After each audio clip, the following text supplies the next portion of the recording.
Okay, I'm here with Tony Mallon. Tony, I first came across you. I seen an interview with yourself with a Scottish guy. It was on a Zoom call about a year ago or something. I came across it by accident, so I did. But it captivated me, it got my attention because I thought, here's a local guy, someone I can relate to. Seemed very rational. We're talking about things that were interesting. And I was just actually pleased at the time, I think, to see it being facilitated for just a conversation, a face-to-face conversation.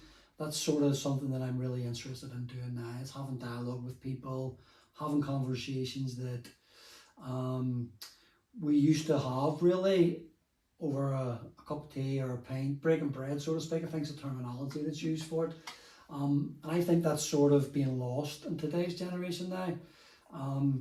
We see podcasts and stuff and big YouTubers do things like this, but it seems quite scripted to me. I don't like that. I'd prefer to try and be as organic as possible. So obviously I've asked to have a conversation with you today, but haven't had any stipulations of what we're going to talk about, how long we're going to talk about, no subject matter at large. I just really wanted to talk to somebody like yourself, because as I said, you seemed on the level that I was on, something that I was interested in, because maybe you're somebody that would inspire other people to try and lead a path that would you be leading from I've known you, looking from the outside in. So if you want to give us a wee bit of background on what you've been up to over the last year or two. Sure, thanks William for bringing this on. It was the David Clues interview that I done, the Scottish guy. He brought me on, and basically I've lived in West Belfast, traditionally nationalist community, and I've always felt this sort of unease in the community that I'm living in. You know, I've just felt that people have, you know, they're voting for the same old, traditionally Sinn Féin heartland, and for me that party has never really had the best interests of the people. You know, they've always put their own party politics before the people.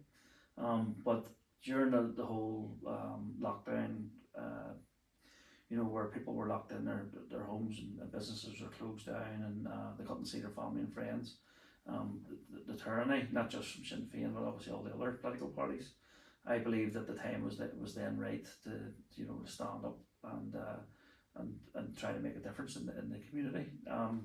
Before all that was happening, I was also doing charity football matches. I've ran a few marathons for charity.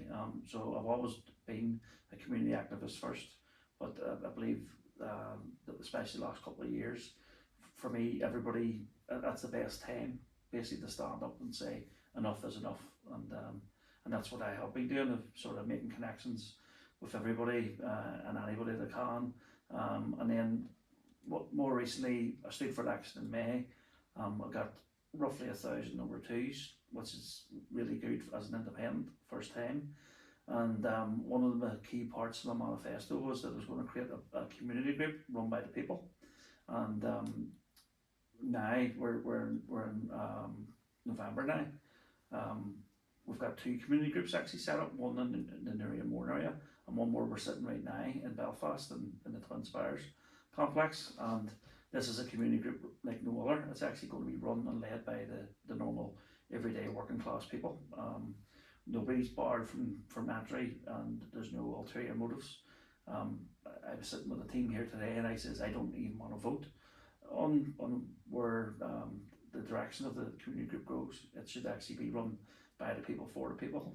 Well, I was fortunate enough to get to meet some of them there, so I was, and had some really intriguing conversations with them, and they all seemed like really down to earth, rational people. It was really good to touch base with them and get to know them a wee bit, and hopefully I'm going to speak to some of them over the next couple of days and weeks. Really intriguing. So that's a good bit about your background and what you've been up to for the last couple of years. Just to touch on one of the things that you told me that you never mentioned there was on your professional basis, just before COVID and that there happened, and before I'd seen you on, what was the fellow's name again, sorry? David Clues. David Clues. So what was your background actually? What was your field of expertise in before? Health and safety, environmental quality and facilities and HR management. So okay. Sort of a good professional mix there. Very much a generalist of 27 years of education there under me. So ranges from health and safety, construction, senior construction management. So a whole range of things. And so life in the last 2.5 years has sort of dictated or swayed you from that course till what you've been doing in the last 2 years? Well, certainly whenever I came up to the election time, I had 6 months there where I wasn't working. So it was dedicated purely on spreading the message there that people can stand up on their own 2 feet and we shouldn't be dictated to by corrupt politicians and so forth. So, but before that, yes, it was just health and safety. Yeah. And one of the places I was in charge of was a factory, actually based in West Belfast. And for all those people that might think I'm one way or the other, you know, we did get best in class for COVID response. So I do like to think, you know, I am a wee bit of knowledgeable in the field of health and safety. So yeah, I find it a wee bit frustrating whenever people were chasing, you know, members of the public across petrol forecourts. They stick a mask on, and you know, you got businesses forcing their employees to wear masks and things like that. And given my background, you know, I know that the FFP2 and 3 masks aren't actually effective. Yeah, there's no common sense really attached to it, especially coming from your background. You had expertise, knowledge, experience, data, shall we use as one of the favourite words, tell debunk most of what they were saying. We'll not go into who you reference chasing people across forecourts, and I think probably you're doing them too much credit there by using the word chasing, because I don't think you can move that fast, so you can't. But we'll park that there. What I'm interested in as well is when you were saying you used to be involved with football and community work. Was that in a paid capacity or was that a volunteer basis? Oh no, totally volunteer. So one of the football charity matches that we arranged, unfortunately there was a guy, he had a heart attack, and we raised money for chest, heart and stroke, and it was through my work and also through a former employer. So we basically got a couple of teams put together, and we raised, I think it was over £400, and the business I was working for at the time matched the money. So we were able to do a small token gesture, and his family, you know, the seeing that the employee was appreciated, you know. Brilliant. I've also done marathon running for Wave Trauma. They're a cross community group. We're helping victims of the Troubles from both sides of the community, and that's very much a part of who I am. I'm very much a community activist for all sides of the community. Doesn't matter your nationality or your background. You know, I'm very much that everybody should be treated equally, and I don't see orange and green. It doesn't come into my psyche at all. Yeah, that was one of the things that did intrigue me towards you, because it's hard. I don't think I would say it's hard to tell me, like many people like yourself were coming from that perspective, because I think the media and politicians, and especially depending on where you live in this country, there is certain people, certain organisations, institutions that does try to drive a wedge, pigeonhole you, and also make it so that you should actually fall into one camp or the other. So when I was listening to you originally speaking, I thought there's a fella that's actually in tune with what most people is that I meet or I work with, where we don't really care about that stuff, haven't done for a very long time, trying to move on and galvanise people. And that's why I was intrigued today as well, because you were talking along them lines. And that's why I was asking. I tried to do it myself through a football club. I was intrigued to find that you were doing it yourself, or doing a bit of community work, but you're also focally now putting yourself out there, talking about going to run for election, which is no mean feat and takes a lot of courage, a lot of time, a lot of mental capacity. So you were putting your money where your mouth is, so to speak, and I admire that. Having gone through that now, did you learn anything from it? Did you gain anything from it? Did you think it was there was a benefit in doing all that? I found it very enjoyable, really good learning experience. I've met a lot of tremendous people along the way. We had really good friends, people from the south who are also like-minded to ourselves in the north. I found that the unionist community have tremendous lot, you know, in common with the nationalist community, which is the area that I'm from. We have a lot more in common with each other than we've ever done. I was under no illusions that, you know, standing as an independent first time, especially in the belly of the beast in West Belfast. You know, it's about building momentum, and it's about getting known, and you know, building for the future, and that is what we're doing. You know, I'm very much in the mindset that in order to make a difference, we need to get into the hearts and minds of people, and that's one of the things that I am trying to do in terms of helping in the community. With likes of community allotments, where we're teaching people how to become self-sufficient.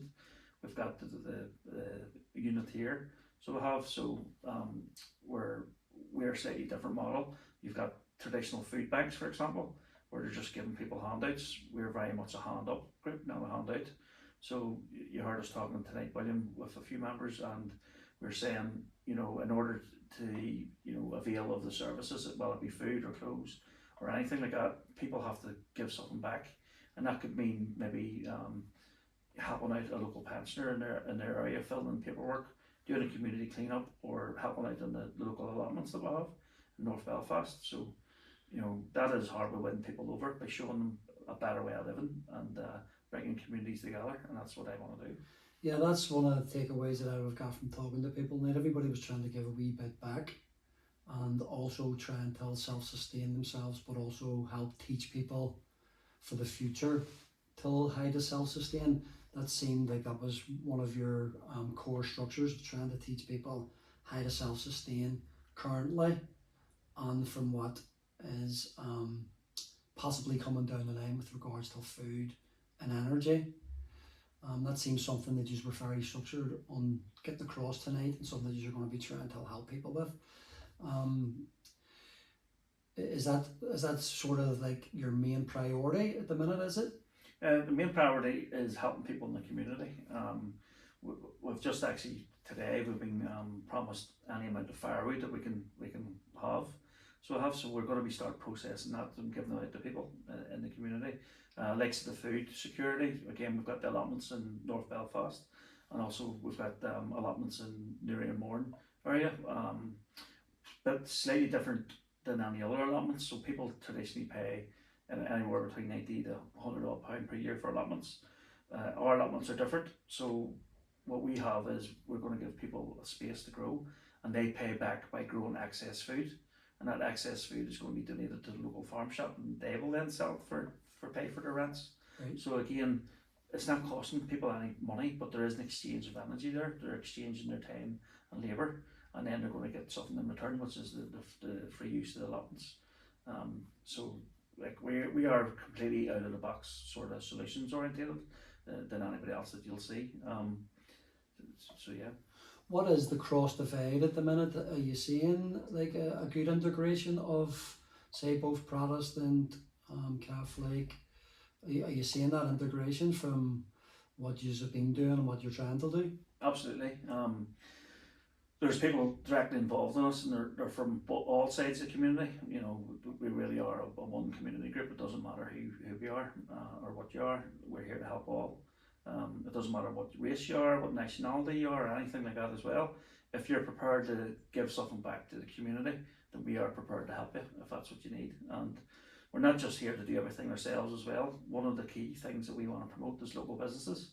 So if the local gardener, local DIY or painter, decorator, what we want to do as a group is build a community of connections, and if people need that support, we can signpost them to those people in those jobs, and what the social contract will be in return.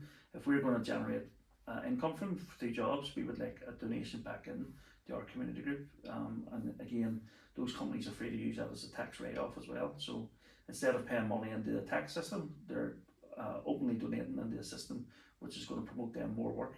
So it's a closed loop circle. So it is. Self-sustains itself. Yeah. Whenever I was talking to one of the ladies earlier on, she was talking about the allotments. Is there any specific type of growing that you're going to do? Is it going to be the potatoes, carrots, peas? Is it structured in exactly what you're going to be harvesting? So every sort of area is different. Let's say we've got 1 acre of land in Enniskillen. We've been promised 4 acres of land in Hillsborough. We've got the 70 odd acres in Newry and Mallon, and we've got the small allotment in North Belfast. Now North Belfast, we're going to be keeping chickens there and bees, and then we're going to have some allotments as well. Given the size of North Belfast, it's basically whatever the members there want to grow, so they'll be free. Likes of Hillsborough, we're going to have 2 acres of professional growing, so we are, and then that's going to sustain the whole site, and then the other 2 acres will be for allotment holders, using the same model that they have to grow excess food. Now what we will do as a group is we will then mark out the area and say, right, the farm shop, these are the products that sell quite well. So we're going to say there's 20 allotments. The first 10 you're going to grow potatoes, and number 11 the 15 you might grow onions, and then 16 to 20 you'll grow cabbages. So we'll work out basically what the farm shop needs, and then we'll separate it that way. But every site's different, but that is the model. Okay. Is anybody that's able to help out on the allotments, and are they able to take some of the products? Are they going to trade amongst themselves with the products? Is that sort of the idea? Or, as you said, it was going back into maybe the local shop, and then they sell it, and then it regenerates money to keep the allotments going? So there's 2 ways. So if you're an allotment holder, yeah, well then you're going to have a free space, but you're going to grow a wee bit extra and give it to the farm shop, and that'll pay for your plot. If it's somebody that's going to volunteer, what we have here, we've got a registered company, which is very similar to a charity. That's a not-for-profit community interest company. And if people need food or clothes or any support at all, the social contract there would be they could potentially volunteer in the local allotment or whatever other area that the team here want to do. So if they need to get food from Asda in a hamper, they'll get that. But the stigma won't be there, because a lot of people would be too proud to go to the likes of food banks and things like that. So we want to completely remove that stigma, and people to be proud to come in, to take a wee bit of support, and then knowing the fact that they're going to give something back to their community. It's going to lift their spirits up tremendously. It's going to create a community spirit. That sort of isolation is completely removed, because people then can become part of a team. And then there's other aspects as well. So I own a training company. So if people maybe need a hand up to get themselves out of poverty, whether it be through qualifications or training, then we can provide that to them as well. So it's a far better model, I believe, than your traditional food banks. So your whole idea is trying to bring as many people like Al with as many different niches or strings to their bows, and build a network and a hub to sort of be able to help each other that wee bit. They'll help each other that wee bit, and blossom until a good network of a community of being able to self-sustain yourself, and also passing on the knowledge or the tricks of the trade, so to speak. Absolutely. Fantastic. To change direction a little bit, because one of the times I met you and had a conversation with you, we had a meeting over a cup of coffee, and if you don't mind me saying, you're a family man as well. You were having to juggle the family life with you, and also try and carry, you were about to run in the election, you were doing the community work, and we're doing interviews. How's that been on you, sort of the mental capacity and trying to juggle the family life along with working life, running for election, and having the mental capacity of doing it? How's that sort of, is it taking its toll on you, or it's a hard balance to find? I don't know, I'm a wee bit of a freak. I've always had a really good engine in me. I worked in a factory, there was near 700 people, and I was doing, let's say I went back to school, and so I would have went and done night shifts, and then went to college all day, and then went back and done my night shifts after a couple of hours sleep. So I've always had a really, really strong engine in me. I think out of 700 people, there was only one person working more overtime than me, and that was by one day, and I was doing all the college as well at the same time. So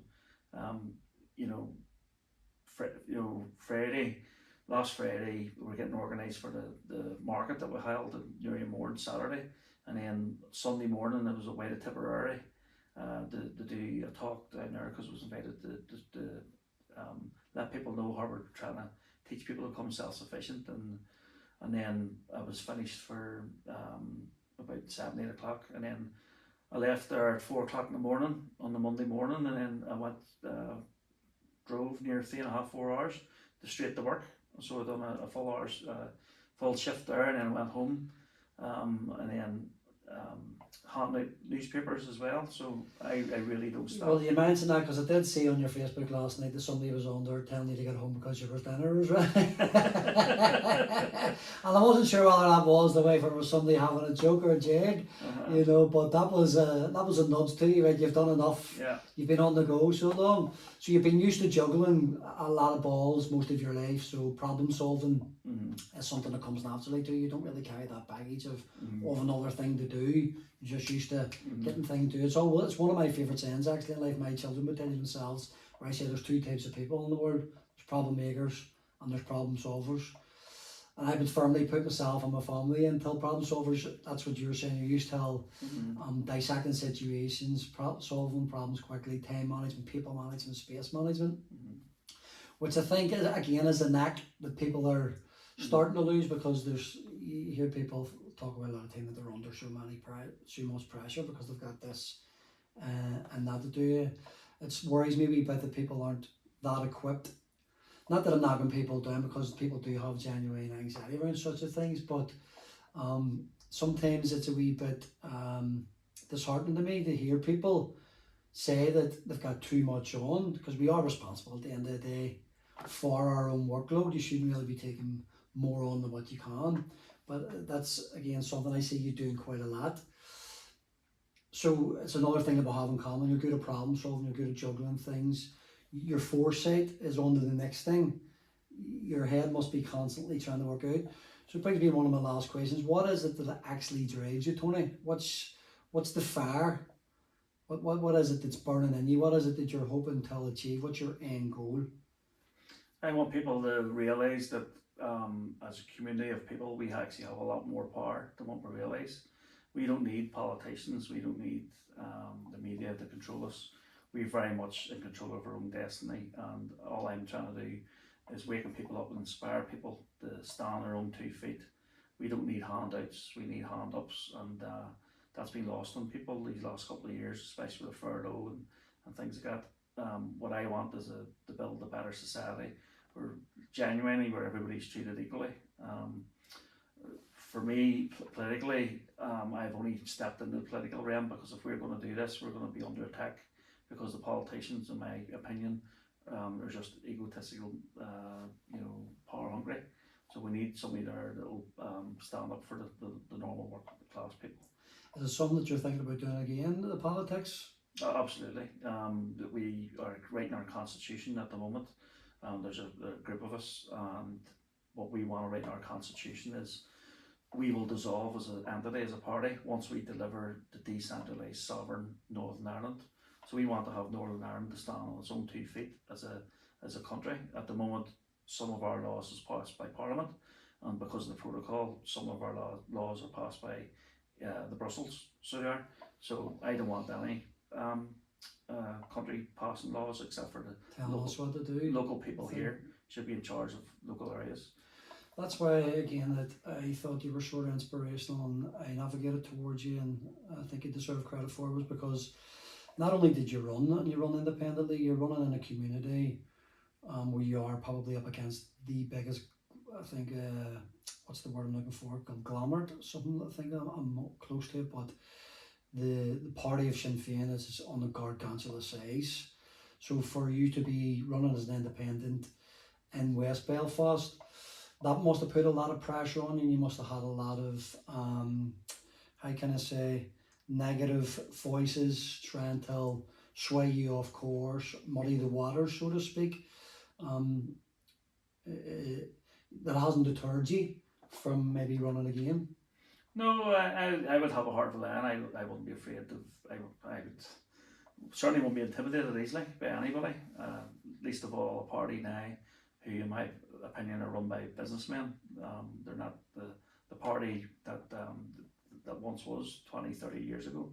They've now become the richest party in Ireland. They've got over 50 offices paid off. That's only the ones that they're telling you about. And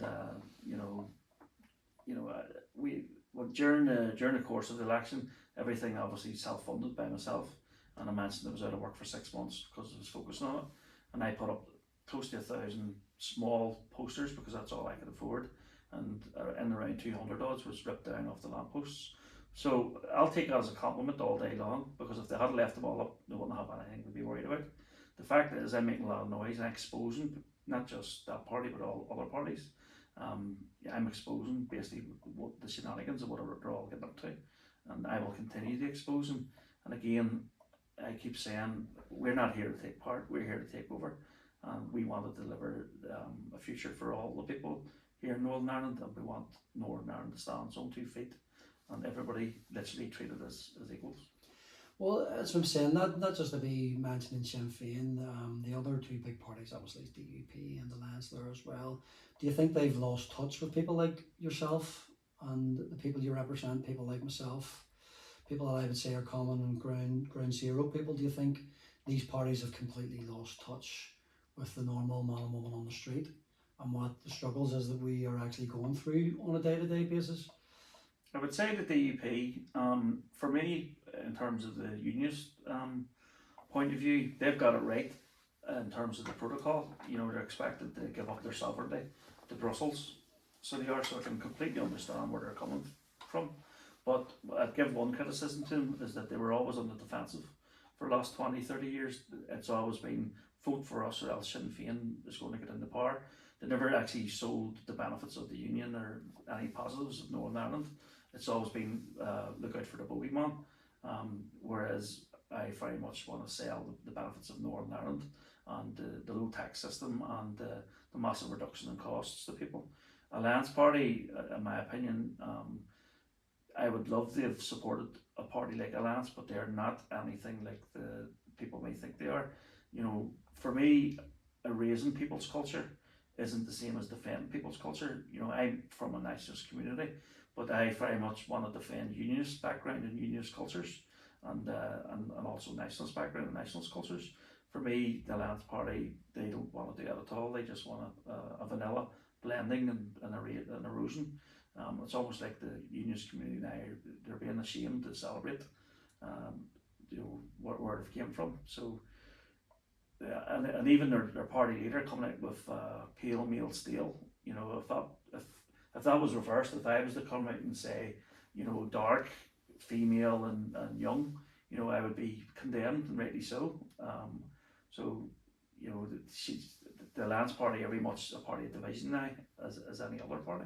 That's why I was asking you, do you think that all these parties are completely out of touch with the general day-to-day working man and woman? Because, to me, looking at it, it seems like they're so brazen to say the things that they say.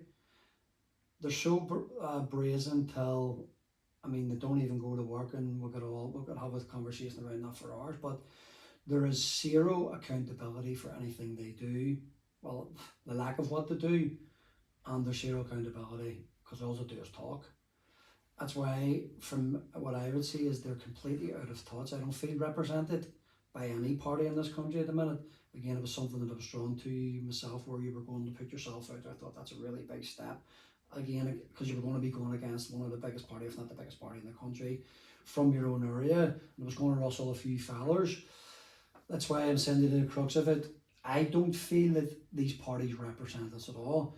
And I would feel it'd be better getting behind someone like yourself, that is on the ground, still coming from a working background, that's still involved in what I've seen tonight, in trying to help people up, help people sustain themselves, give them information. You're not dictating to them. You're trying to aid and abet, to use the words, on going forward in life. As I said before, trying to build a community. That's why I'm happy to hear that you're going to be running again. I know the last time I talked to you, I was talking about maybe thinking about doing it myself. The time constraint, the family constraint, it wasn't within my mental capacity or physical capacity. I would have loved to do it. I don't think I can make the difference as what you're doing, and that's why I do really commend you on doing it. I don't want to be blowing your trumpet on it, but it is something that I would wish people would be able to do more. But I think there's that much of an uphill battle for them within their communities. But it can only be broke down the barriers. People like yourself taking that first step, taking things head on, having people write your posters down, as you say, and that's obviously a niche to you, because if they had nothing to worry about, they wouldn't have been taking them down. So if we can get more people like yourself to go ahead and take that first initial step, I think hopefully the country can be in a better place. I think we'll wrap it up there, Tony. Thanks very much for your time. I really appreciate you giving me your time and talking to me. Really enjoyed having the conversation to you. If there's anything you want to add, any way people can reach out to you, any social medias or websites or anything? Yeah, so you can get me on Twitter and Instagram and Facebook as well. And then we're getting a website built at the moment, so it's www.nicommunities.com. So we'll be posting there very soon. There's 4 members of the Belfast Community Exchange in the Rathwood, which is near Mourne area, and I just would say the 4 of us are equally hardworking, every single one of us.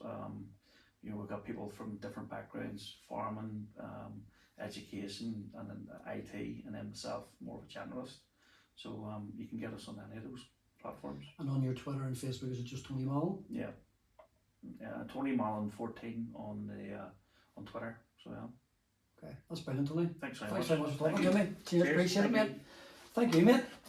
I don't know how well or bad that went, but Sure. I'll have a wee look at it, and a lad will send you it first. No, just send it. No, I'll send you it first, and I'll see what you think I about it. don't. No, I don't mind. But no, I appreciate you doing that for me, mate. Problem. If I can maybe do it again and go back and think I could have said that or could have asked maybe Aye. that or you know. See how you get on in a couple of months. You can do that one if you want. Yes, no problem.